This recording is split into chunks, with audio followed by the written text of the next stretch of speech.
Well, let's talk about the movie Arco. You know, it's nominated for an Oscar for Best Animated Feature. This is, and this is in a category. Okay, this is now in theaters. You can see it. It played limited release, but it's now out for everyone to see. And I don't even know what to. Would you mind giving me the story here for Arco, Alan? Sure, we should. Again, we should note this has been nominated for Best Animated Feature in every award show. But I'll tell you why in a second. But go ahead. Okay, so we're working with two timelines here. In 2075, the world, because of climate change, is about to, it's rapid storms. The environment is deteriorating. People are trying to survive.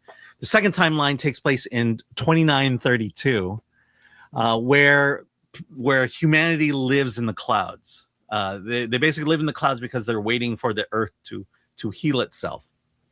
So this little kid, Arco, he's really young. He's saddened by the fact that his family can go down to Earth to like see what's happening, and he's not allowed to go because he's too young.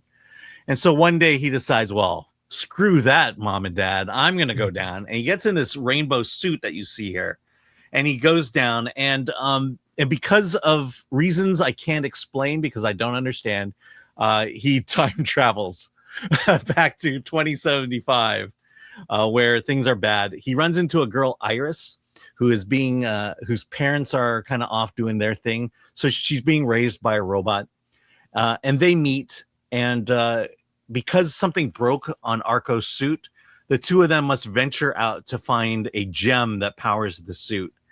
And that's pretty much the story and the depth of Arco. Yeah, it's pretty surface level. I mean, you would think by the art for this film or the poster or this rainbow suit, there's something gay about the film. There isn't. If it is, it's very subtle because I didn't catch it. But there is kind of, I will say this, it redeemed itself to me in the end.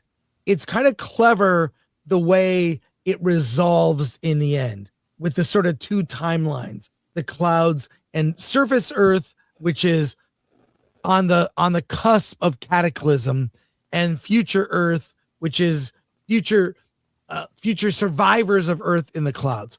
And there is sort of a clever thing of how Arco 69 how it resolves itself. But this is, I think kids will be bored with this. For some, it didn't really grab me. I thought the ending was like, oh, that kind of redeems it. But here's something you should know. When the Academy nominates Best Animated Feature, and we all know K-Pop Demon Hunter will win, they have to have a certain number of animated movies. And Arco is in this category with K-Pop Demon Hunters. It's also in this category. It's also with Elio. And so they have to have a certain number of movies. Like, these are the animated movies. Did you know, Alan, the Oscars has a best musical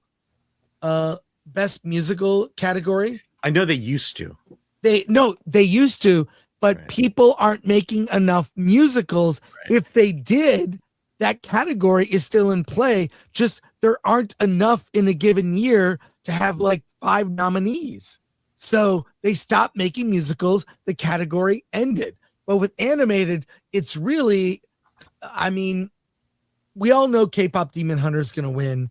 Arco's in the category because they need 5. They need and it. So is Elio. But I don't know. This is yeah. I mean, Bad Guys 2 is better than Elio. Bad Guys 2 is better than Arco. But I understand why it's not nominated. Kids are going to be ultra bored with this. It is just so surface level. I mean, literally, you talk about the ending. The ending was so impactful, I even forgot the ending. Oh, the ending. I mean, that's just I mentioned it right at the beginning. This story is so surface level. A kid lands on Earth. He needs help fixing his suit, and the girl helps him fix his suit, and they're being chased by 3 goofs voiced by Will Ferrell, Andy Samberg, and Flea. Yeah. And that's all this movie is they do this, then they do that, then they do this, then they do that. If there is an environmental message they're trying to push, they're not doing a good job pushing it. And it's rotoscope. And reason I mentioned that is last year's best movie, which is to me truly the best movie, was Flow. And that was a rotoscope movie featuring cats. And it is a great movie. This one, when I first saw it, when it first started, I was thinking, oh, this could be like Flow, and it's nothing like Flow. It is just people who don't know how to do animation or tell animated stories or tell stories, period. And I think also some people may be turned off. This is sadly true, but like the rainbow in anything is assumed to be gay. Yeah, it's not. There's no gay characters. There's not a gay message. Arco has parents, a mother and a father, so there's nothing gay about the film, except I think nowadays people assume when they see a rainbow, it's not. So as a parent, you could take kids to see it. And maybe, I do appreciate it's more of a thoughtful story. It's not talking down to kids. The ending really, if I don't want to talk about the ending, I thought the ending was clever, but I was bored getting up to that point. I don't think you'll get to the ending. I don't think kids will get to the ending. Yeah. Anyways, a soft, I don't even want to recommend it. Yeah, I can't recommend it. But I didn't hate it. I give it a 5 if I had to give it a number. What about you, Alan? Well, I mean, it's a waste of time. That's okay. That's how I feel about it. It's not fair. Fundamentally awful, but I want my time back.